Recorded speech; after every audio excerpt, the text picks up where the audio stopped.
¿Qué tal, Wyoming? Buenas noches, ¿cómo estás? Muy bien. Buenas noches, Sandra Sabatés. Bueno, además de los 25 años de Putin, hoy también se cumplen 25 años, pásmate, del Oscar de Almodóvar. Madre. Por Todo sobre mi madre. ¿Qué te viene a ti a la cabeza? Pues un grito. Ah, sí. Sí. ¡Pedro! El de qué mayores estamos, Wyoming. A ti no se te nota mucho, también ¿No? te lo digo. No. Vamos a empezar. Es que llevas mucho tiempo siendo mayor. Vamos a arrancar. Buenas noches a todos. Bienvenidos, bienvenidas. Empezamos. Pleno Yo en vez de la extraordinario. comunión hice la confirmación del tirón. Pleno extraordinario en el Congreso, donde Pedro Sánchez ha asistido para dar cuentas sobre el rearme europeo en un debate que ha resultado incómodo para gran parte de los grupos. El propio Sánchez es consciente de que anunciar un mayor gasto en defensa resulta impopular, sobre todo para sus socios de izquierdas. El presidente ha justificado este aumento del presupuesto por el cambio de la situación geopolítica, en un contexto en el que Europa está sola frente al autoritarismo de Putin y los cambios de criterio de Estados Unidos. Sin embargo, su gran titular ha sido este.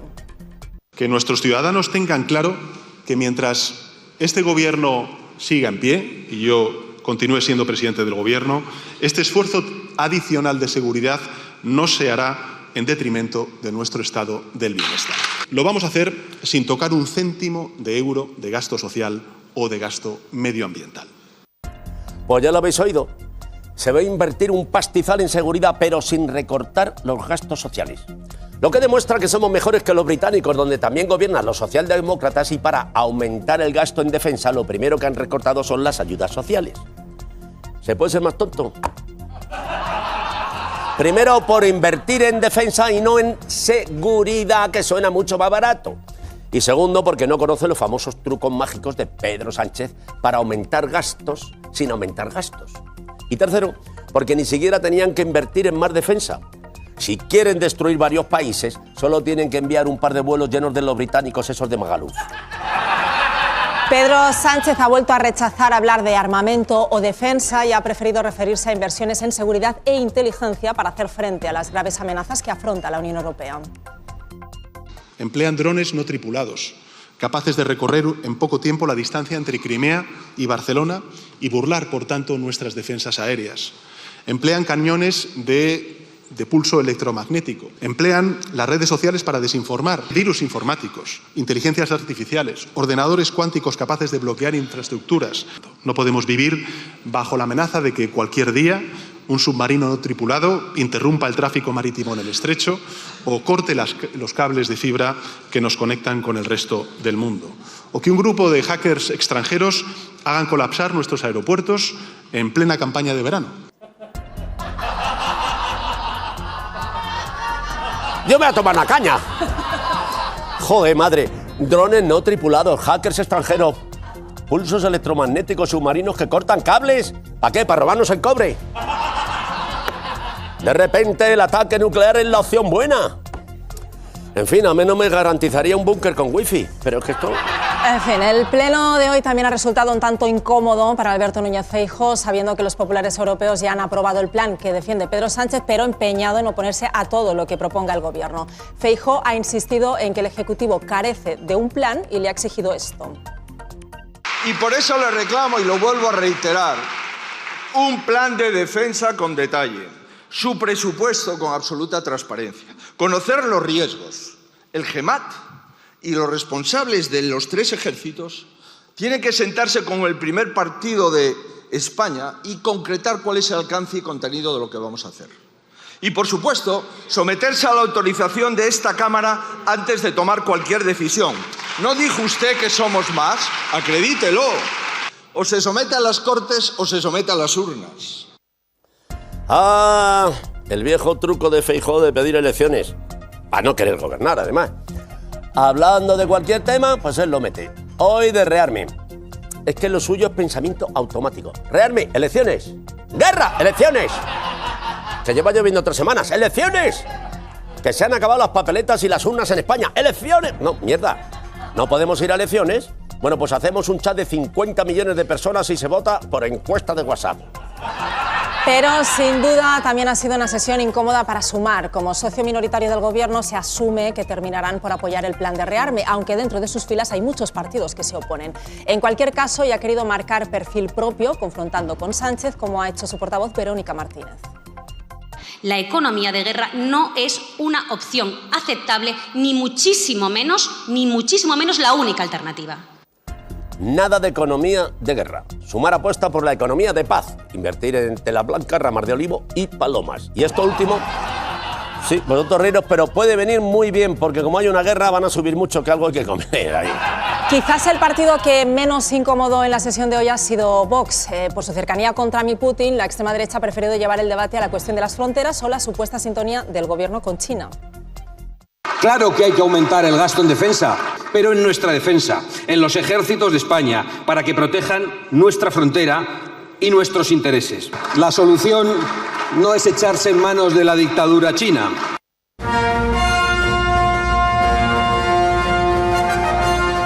Eso, que parecemos tontos. Todo el rato mirando a Ucrania, como si allí pasara algo relevante. Donde tenemos que mandar al ejército es a Ceuta y Melilla, que allí se está sufriendo una terrible invasión con tecnología punta. Tanto que es invisible. Y si aún sobran tropas, la mandamos a combatir el comunismo chino. Menos mal que el comandante Abascal sí que sabe dónde hay que enviar al ejército para conseguir una victoria aplastante. Es un plan sin fisuras.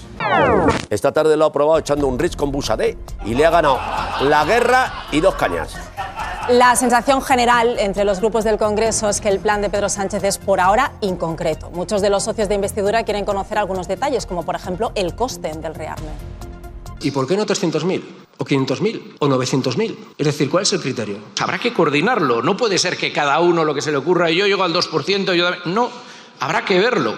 Lo que no se atreven a contarnos es de dónde saldrá ese dinero. Bombas o hospitais, tanques ou escolas, en definitiva, armas ou benestar. ¿Cuándo, cuánto, cómo y de dónde va a salir? ¿De dónde va a salir el dinero? La gente pregunta unas cosas, menudo salires. Cualquier día preguntan, ¿por qué el cielo es azul? ¿Dónde están los 300.000 millones de pisos que iba a hacer el gobierno? En fin, ¿sabéis aquello de la curiosidad mató al gato? Pues también puede matar al perro Sánchez. Una de las imágenes de la sesión de hoy es el adiós de Aitor Esteban, que abandona el escaño tras 21 años como diputado. El portavoz del PNV ha querido lanzar este mensaje. Ha sido una magnífica experiencia, se lo digo muy sinceramente. El estar aquí da una amplia visión de lo que es el país, de lo que es el mundo. Quiero, antes de finalizar, hacer una apelación a las y los jóvenes. Esto es mucho más que el ruido que escuchan y que ven en la televisión. Les pido que no den la espalda a la política. Se pueden hacer muchas cosas por el bien común. En fin, señor Esteban, como se dice en Euskadi, agur benur. Bueno, o como le diría el rival político con el que vivió sus mejores duelos parlamentarios, adiós, Aitor. Es usted un señor, y se lo digo yo, que soy registrador. Y si no, el contexto actual, porque a ver quién tiene eso que hay que tener para lanzarnos una bomba atómica teniendo ahí preparado a este señor para preguntarte por tu madre. En fin, llevamos todo el día oyendo hablar de rearme en Europa, pero ¿cuáles son realmente los planes? Pues uno muy tocho, porque han llamado a filas a Sandra Sabatés. Así es, aquí estoy en el frente informativo. Bien, la Comisión Europea ha presentado su nueva estrategia de prevención y gestión de crisis. Aunque las autoridades comunitarias han diseñado este plan para hacer frente a eventos como catástrofes o pandemias, a nadie se le escapa que está especialmente enfocada la nueva situación geopolítica que atravesamos actualmente, con una Rusia muy agresiva y las peores relaciones en décadas con Estados Unidos. Para ello, la Comisión prepara una batería de medidas, entre las que destacan el establecimiento de un centro de crisis de la Unión Europea, mejorar los sistemas de almacenamiento de equipos y materiales críticos como los medicamentos o realizar ejercicios de preparación periódicos que van a incluir tanto a las Fuerzas Armadas como la Policía, Seguridad, Personal Sanitario. Pero las medidas más llamativas son las que afectan a la población civil. El Ejecutivo Comunitario anima a la ciudadanía a adoptar medidas como la preparación de kits de supervivencia para 72 horas, impartir en los colegios cursos de preparación para emergencias o instaurar el Día de la Preparación en toda la Unión Europea. Bueno, la verdad es que esto suena un poquito entre terroríficamente burocrático y terrorífico a secas. porque las autoridades hablan así de una hipotética tercera guerra mundial como si hablaran de preparar una excursión al monte. Y además, ¿qué es eso del día de la preparación? ¿Eso qué es, como el día del padre? Porque en ese... Claro, los niños regalarían un chaleco antibalas de macarrones. Toma, papá. Pero Guayón, por favor, Guayón. ¿Qué es el área de servicio de la Roda con los Miguelitos? Muchas gracias, Jaime Mateo. Seguimos. La frágil tregua alcanzada ayer a 3 bandas entre Estados Unidos, Rusia y Ucrania sigue generando muchas dudas. Tan solo un día después del acuerdo de alto el fuego en infraestructuras energéticas y el Mar Negro, Ucrania ha acusado a Rusia de nuevos ataques e incluso cortes de electricidad. Además de esta tensión, recordemos que Rusia exigió como condición para la tregua que se levanten las sanciones a uno de sus bancos estatales para que pueda reincorporarse al sistema de pagos internacionales SWIFT, lo que le permitiría volver a operar financieramente con Occidente. Una exigencia que afecta a la Unión Europea. Los socios han dejado claro que respecto a las sanciones a Rusia no hay ninguna variación y han insistido en que hasta que Moscú no decida abandonar Ucrania no se va a negociar el levantamiento de esas sanciones. Bueno, pues ya lo veis, la incertidumbre rodea todo lo que tiene que ver con el fin de la guerra de Ucrania. Parece que esta tregua en lugar de Estados Unidos la hayan diseñado Manolo y Benito, porque el acuerdo de paz sobre el plano pues queda muy bien, pero a la hora de llevarlo a cabo te das cuenta de que es una chapuza. ¿Y por qué es para usted? Si no, Por su parte, Estados Unidos sigue con su política de provocación en su afán de anexionarse a Groenlandia. Hace poco más de 2 meses, el hijo mayor de Donald Trump visitó el territorio ártico para hacer propaganda de la administración de su padre, llegando a sobornar a personas sin hogar para publicitar que en Groenlandia se apoyaba a Donald Trump. Pues bien, este viernes está prevista la visita a Groenlandia de una nueva delegación estadounidense encabezada por el vicepresidente Vance y su esposa. A este viaje, al que en principio pues solo iba a acudir la mujer del vicepresidente, se ha unido ahora el propio J.D. Vance, que en un vídeo ha ironizado asegurando que no quiere que su mujer disfrute sola de la fiesta que le están organizando. Pero también ha aprovechado para insistir en que el principal interés que mueve a Estados Unidos es ofrecer seguridad a Groenlandia frente a las amenazas de otros países. Bueno, pues que yo sepa, la única amenaza seria contra Groenlandia es que Estados Unidos quiera anexionarse la isla por la cara. Porque hasta ahora la única amenaza que sufrían era que si no te tomaban la sopa rápido se convertía en un granizado. En fin, para analizar estas y otras noticias relacionadas con los desvaríos de Donald Trump, conectamos con nuestro corresponsal en Estados Unidos, Guillermo Fesser. Pronto contigo, me temo. Oído cocina, nos vemos. Nos vemos. Goodbye. Vamos con más temas. Así ha arrancado hoy el pleno en las Cortes Valencianas.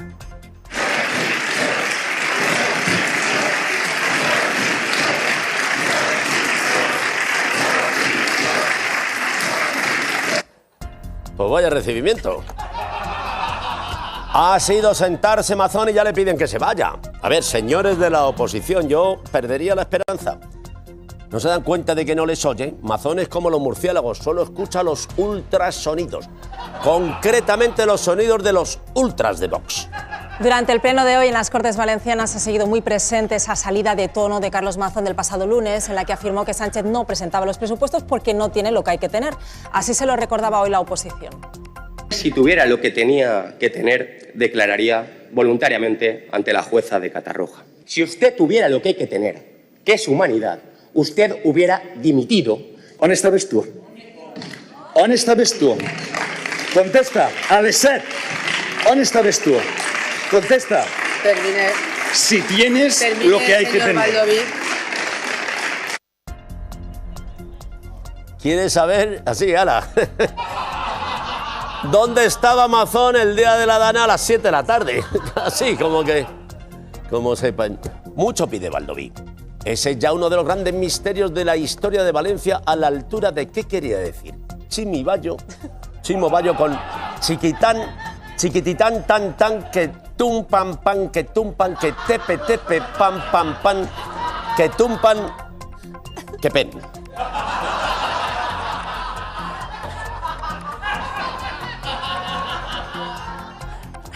Os reís porque no sabéis qué significa. Bueno, yo tampoco lo sé, pero tiene más sentido que todas las versiones que ha dado Mazón sobre ese día. Ay, toda la tarde lleva con esto. Por su parte, Mazón... Chiquititán, tin, tin, tan, tan, que tumpan, que tan, que tepe, tepe, pan. Ya casi lo tienes. Como decía Mazón, lejos de rebajar la tensión, ha mantenido durante el pleno su actitud desafiante, repitiendo la misma frase. El presidente Sánchez no tiene lo que hay que tener para presentar los presupuestos. No tiene apoyos, no tiene votos, no tiene voluntad y no tiene capacidad. No la tiene. Pues sí que está subidito, ¿eh? Mazón presume de que tiene apoyos, votos, voluntad. Tiene de todo. Bueno, menos cobertura cuando toca gestionar una catástrofe. Pero, sin duda, el gran protagonista del Pleno ha sido el diputado popular José Ramón González de Zárate, que calificaba de esta forma a la líder de los socialistas valencianos, Diana Morán, y a la delegada del Gobierno, Pilar Bernabé. Porque vamos a hablar del galgo de Paiporta y vamos a hablar, cómo no, de la ratonera de Valencia. ¿Cómo van a hablar ustedes de elecciones? ¿Quién? Para intentar que gobierne... Silencio, señorías. Intentar que gobierne la caniche de Gandía. La ministra Diana Morán, estos se fueron de Paiporta, corriendo, estos dos personajes, el galgo de Paiporta y lo digo claramente, la ratonera de Valencia. Bueno, lo digo claramente le ha quedado un poco forzado. 2 horas para decir ratonera, es peor que yo, el colega. A ver, es que te tienes que reír. Primero Ayuso se inventó lo del galgo de Paiporta para hablar de Sánchez. Y ahora llega este señor y se inventa la caniche de Gandía y la ratonera de Valencia. A ver, yo no seguiría por ese camino más que nada porque acaban de quedar como los perrillos falderos de Vox. Y en medio de este pleno tan bronco, el vicepresidente para la recuperación, el teniente Gampampols, se ha estrenado hoy hablando por primera vez en las Cortes Valencianas. ¡No, Sandra Sabatés! ¿Por qué has pronunciado ese nombre? Con lo tranquilos que estábamos en el programa. Y ahora... Más me duele a mí. ¡Ea! Se acabó la tranquilidad. Música, maestro. ¡Opa, Gampampols! ¡Mi teniente! ¡Oh, oh, oh, oh! ¡Cállate! ¡Opa, Gampampols! ¡Cállate! ¡Basta, basta! ¡Dani! Joder. Puede que Gampampols sea el vicepresidente para la recuperación, pero a mí me cuesta mucho recuperarme después de verle bailar. Pues me temo... me temo, Dani Mateo... Tengo malas noticias para ti, Dani, porque en su intervención Gampampols ha puesto fecha de caducidad a su cargo, asegurando que dejará la política cuando termine su función, siempre y cuando no haya elecciones anticipadas, que en ese caso pues no repetiría una nueva legislatura. ¿Qué? ¡Que se va Gampampols! ¡Gan! ¡Ay, por favor, Gan! ¿Por qué me haces esto? Bueno, en ese caso... ¡Se va Gampampols! ¡Que se va Gampampols! ¡Gan! ¡Ay, por favor, Gan! ¿Por qué me haces esto?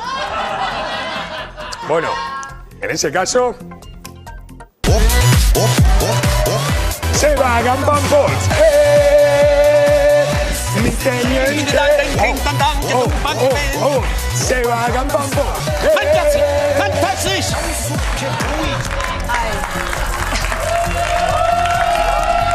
Esto se nos va.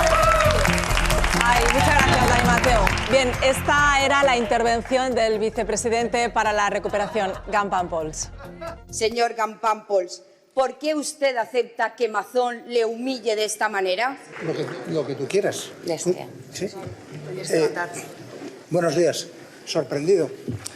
¿Cómo no? No me ha amordazado nadie, ni lo hizo ni lo hace. Gampampols. También el nombre se lo ha puesto Chimo Bayo. Gampampols, que tin pam pum. Bueno, pues ¿cómo se nota que es su primera vez interviniendo en un pleno? Ha respondido a la pregunta directamente y sin echar a Pedro Sánchez la culpa de todo. En fin, pero no se preocupe que eso lo aprenderá rápido. En un par de meses más al lado de Mazón ya lo tiene. Bueno, y si quiere hacer un cursillo acelerado, póngase media horita de cualquier intervención de Ayuso. Y ya está. Por otro lado, sigue la investigación del juzgado de Catarroja sobre lo sucedido el día de la Dana. Hoy la jueza ha recibido a las víctimas y se espera que escuche el testimonio de más de 200 personas. En estas declaraciones, la magistrada está admitiendo como pruebas los vídeos grabados por las víctimas, registros telefónicos y además está ofreciendo apoyo psicológico a quien lo precise. Este era el testimonio de una de las víctimas a las puertas del juzgado, cuyo marido falleció el día de la Dana. Me llamó gritando, desesperado, nos vamos a ahogar, y yo pensaba que era una broma, no me lo podía creer.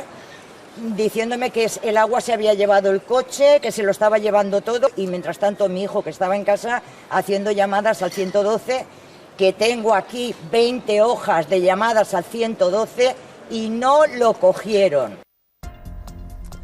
En fin, el testimonio de aquellas horas resulta sobrecogedor. Pero bueno, no sé si Mazón es la persona más adecuada para decirle a alguien lo que tiene o no tiene que tener. Pero una cosa está clara. Si Mazón tuviese lo que hay que tener, es decir, ética y decencia, abandonaría la Generalitat después de escuchar a las víctimas. Dentro de esta investigación también hemos conocido que la Universidad de Valencia suspendió las clases el día de la Dana gracias a la información de la EMET que la Generalitat ignoró. La entidad respondió a la magistrada que canceló su actividad al recibir esta información que podría tener cualquier institución. Pues ya ven, el mundo al revés, los universitarios actuando de forma diligente y responsable y Mazón de fiesta en el Ventorro. Aunque ya quisiéramos los estudiantes ya quisieran el aguante que tuvo Mazón para estar allí tantas horas de farra. Bien, y seguimos. Tras semanas de lluvias, el sol ha llegado por fin a España. No sabemos si es porque la Virgen de la Cueva se ha cogido una excedencia o si es porque tenemos a Thais Villas en nuestro plató.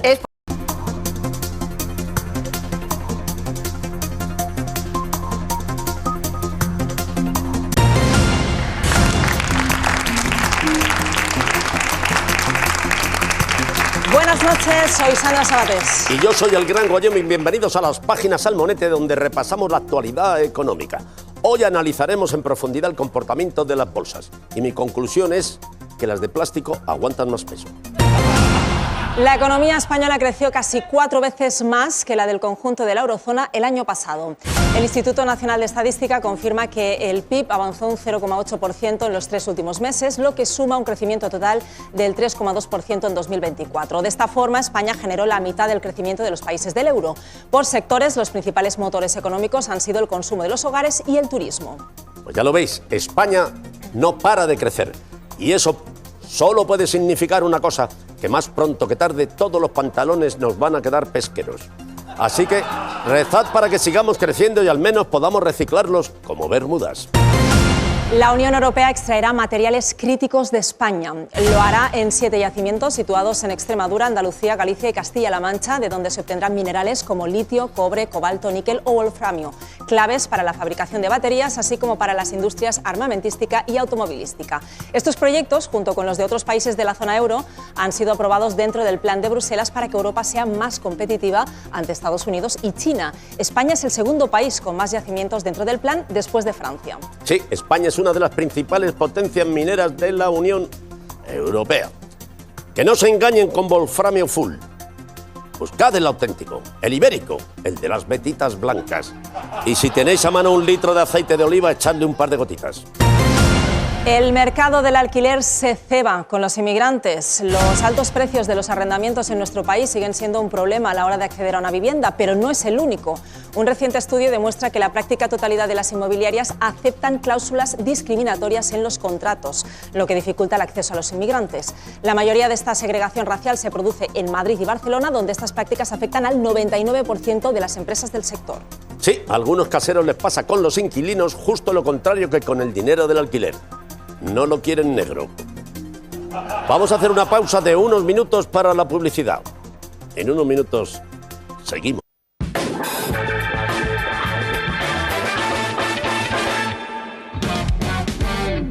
Donald Trump se ha enfadado por un retrato que le han hecho. Eso es, Trump ha puesto el grito en el cielo al ver el retrato que han hecho de él y que han colgado en el Capitolio del estado de Colorado. No se ve favorecido, dice que se ha distorsionado de manera intencionada su imagen y, de hecho, ha pedido que lo retiren.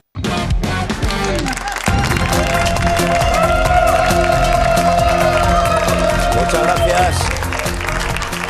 Bien, queridos amigos, aquí seguimos en el intermedio cuando son las 22 horas 45 minutos. Una hora menos. ¿Dónde era, Sandra? Canarias. ¿Creéis que...? Ven, en España, queridos amigos, la ocupación es un tema que da mucho que hablar. A pesar de que los datos reales indican que la incidencia de este asunto pues, es bastante escasa. Dicho de otro modo, se ocupan pocos pisos y muchas horas de tertulia. La ocupación solo es un verdadero problema en la ficción, es decir, en los anuncios de alarmas y también en la mejor sitcom de toda la televisión. fachas. Vamos con un nuevo episodio.